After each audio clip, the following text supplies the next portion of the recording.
எல்லோருக்கும் வணக்கம். இப்போ நம்ம பார்க்க போகிற தலைப்பு என்ன அப்படின்னா, கிரிப்டோகிராஃபி மறைப்பியல்.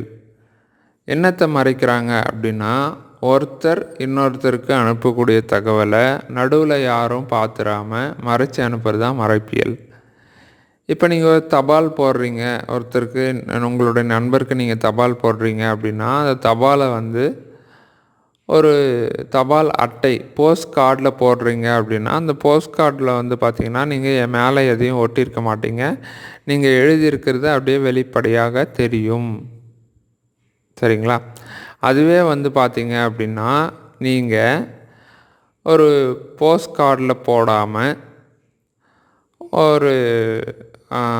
ஒரு தாளில் ஒரு பேப்பரில் அதை எழுதியோ தட்டு வச்சு செய்தோ ஒரு உரையில் போட்டு அதை ஒட்டி பசை போட்டு ஒட்டி அதற்கு மேலே நீங்கள் விலாசத்தை எழுதி அனுப்பும்போது அந்த உரை கவருக்குள்ளே என்ன எழுதியிருக்கீங்க அப்படின்றது வெளியிலிருந்து பார்க்கும்போது தெரியாது. சரிங்களா? இது ஒரு முறை. இன்னொரு முறை பார்த்திங்கன்னா, நீங்கள் அப்படி எழுதி இருந்தாலும் அதை பிரித்து படித்தா அதில் அது படித்தா புரியவே புரியாது. அந்த மாதிரி சில இதெல்லாம் எழுதுவாங்க. அது படிக்கிறவங்களுக்கு மட்டும்தான் புரியும். இந்த கோட் வேர்ட் அப்படின்ற மாதிரி சொல்கிறாங்க இல்லைங்களா, அந்த மாதிரி பயன்படுத்துறதெல்லாம் கூட ஒரு வகையான மறைப்பியல் தான். சரி, வாங்க அதை பற்றி என்ன சொல்கிறாங்க அப்படின்றத பார்க்கலாம். இந்த சைபர் செக்யூரிட்டிலேயோ கணினி துறையிலையோ இல்லை முக்கியமாக இந்த செக்யூரிட்டி பாதுகாப்பு துறையிலலாம் பார்த்திங்கன்னா இந்த மறைப்பியல், அதாவது கூராய்வியல்னு சொல்கிறாங்க. நம்ம அதை எழுத்துக்களை மாற்றி அனுப்புறதுனால அது மறைப்பியல்ன்ற மாதிரி சொல்கிறோம். இன்னும் சில வார்த்தைகளையும் பயன்படுத்துகிறாங்க. சரிங்களா? சரி. So cryptography is the practice and study of technique for securing communicating data. அதாவது நம்ம தகவல் பரிமாற்றத்தை பாதுகாக்கும் நுட்பம் தான் பார்த்திங்கன்னா இந்த மறைப்பியல். சரிங்களா? சரி. இப்போ ஒரு எடுத்துக்காட்டாக, இப்போ இங்கே ஆ இ இ அப்படின்னு சொல்லிட்டு ஒரு தகவல் இருக்குது அப்படின்னா, அந்த தகவல் மறைப்பியலாக மாற்றும்போது, அதாவது முதல் கட்டத்தில் நம்ம மாற்றும்போது அது என்ன ஆகும்னா என்கிரிப்ட் ஆகும். சரிங்களா? என்கிரிப்ட் அப்படின்னா அது எழுத்து வடிவங்கள் மாறும். இப்போ 1 2 3 4 5 6 அப்படின்ற மாதிரி எழுத்து வடிவங்கள் மாறும். அதுக்கப்புறம் அது இணையதளம் வழியாக என்ன ஆகும்னா, அது இணையதளம் வழியாகவோ இணைப்பு வழியாகவோ நெட்வொர்க் வழியாகவோ இன்டர்நெட் வழியாகவோ என்ன ஆகும்னா அது கடந்து போகும். கடந்து போய் எதிர்பக்கத்தில் என்ன ஆகும் அப்படின்னு பார்த்திங்கன்னா, இந்த பக்கம் சென்டர் மாதிரி, அந்த பக்கம் ரிசீவர். அவர் தகவலை பெற்றுக்கொள்ளும்போது மறுபடியும் டீக்ரிப்ட் ஆகும். அங்கே 1 2 3 4 5 6ன்றது தகவல் ஆ ஆ இ இ அப்படின்னு மாறி அவருக்கு போய் சேர்ந்துடும். ஆனால் இந்த நடுவில் பார்த்திங்கன்னா அது போயிட்டுருக்கும்போது அது 1 2 3 4 5 6ன்னு தான் தெரியும். அது யாராவது எடுத்து பார்த்தாலும் அப்படி தான் தெரியும். ஒருவேளை அது எந்த முறையில் மறைப்பியல் பண்ணியிருக்காங்கன்றது தெரிஞ்சால் அதை மாற்றி பார்க்க வாய்ப்பு இருக்குது. தெரியாத வரைக்கும் அதை பார்க்க வாய்ப்புகள் மிக மிக குறைவு.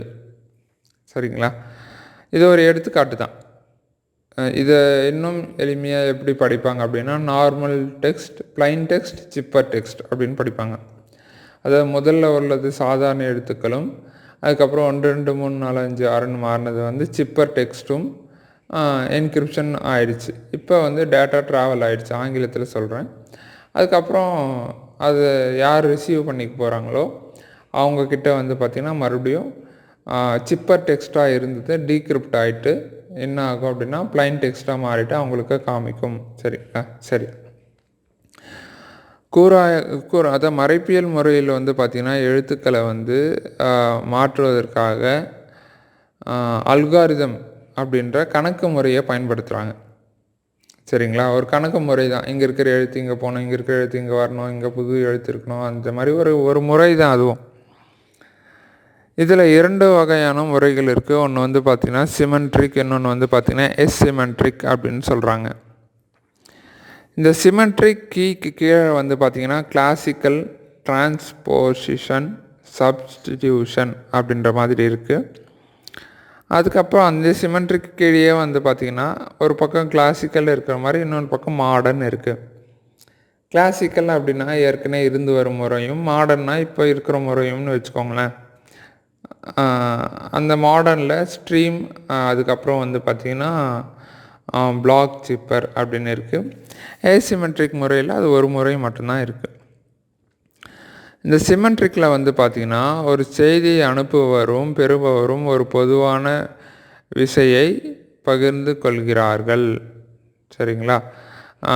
அதாவது அந்த பொதுவான அல்காரிதமை வந்து அவங்க வந்து பயன்படுத்துகிறாங்க அப்படின்ற மாதிரி சொல்கிறாங்க. இதுக்கு வந்து டேட்டா ஸ்டாண்டர்ட், அதுதான் DES, டேட்டா என்கிரிப்ஷன் ஸ்டாண்டர்ட் அப்படின்ற முறையை பயன்படுத்தி இங்கே வந்து தகவலை பரிமாற்றுறாங்க. எதுலனா சிமெட்ரிக்கில்.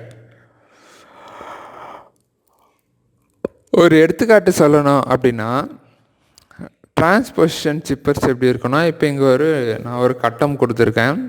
அந்த கட்டத்தில் என்ன எழுதியிருக்கேன் அப்படின்றத பாருங்கள். அது வந்து 5 கட்டம். அதில் கணினியை எளிமையாய் தமிழில் கற்போம் அப்படின்ற மாதிரி நான் கொடுத்துருக்கேன். பக்கத்தில் உள்ள கட்டமும் அதே மாதிரி தான் இருக்கா அப்படின்னு பார்த்தீங்கன்னா அந்த மாதிரி இல்லை அப்படின்ற மாதிரி தான் தெரியும். கொஞ்சம் கூர்ந்து கவனிச்சிங்க அப்படின்னா உங்களுக்கு வந்து அதுவும் இதே தான் அப்படின்றது புரியும். எப்படி அதுவும் இதே தான் அப்படின்னு பார்த்தீங்கன்னா, இங்கே முதல் வரிசையாக இருந்தது அங்கே 3வது வரிசைக்கு நகர்ந்துடுச்சு. 3வது வரிசை வந்து பார்த்திங்கன்னா முதல் வரிசைக்கு வந்துடுச்சு. 2வது வரிசை 5வது வரிசைக்கு போயிடுச்சு. 5வது வரிசை வந்து 2வது வரிசைக்கு வந்துடுச்சு. சரிங்களா? இந்த மாதிரி அந்த வரிசை வந்து பார்த்திங்கன்னா மாறுபட்டுடுச்சு. சரிங்களா? இப்போ இந்த மாதிரி மாறுபட்டு போகும்போது அது வந்து வாசிக்க முடியுமானா முடியாது. நம்ம வாசித்தாலும் வேறு ஏதோ வார்த்தை தான் வரும். இதுவும் ஒரு டைப் ஆஃப் கிரிப்டோகிராஃபி தான். சரிங்களா? அதை மரபியலின் ஒரு முறை தான்.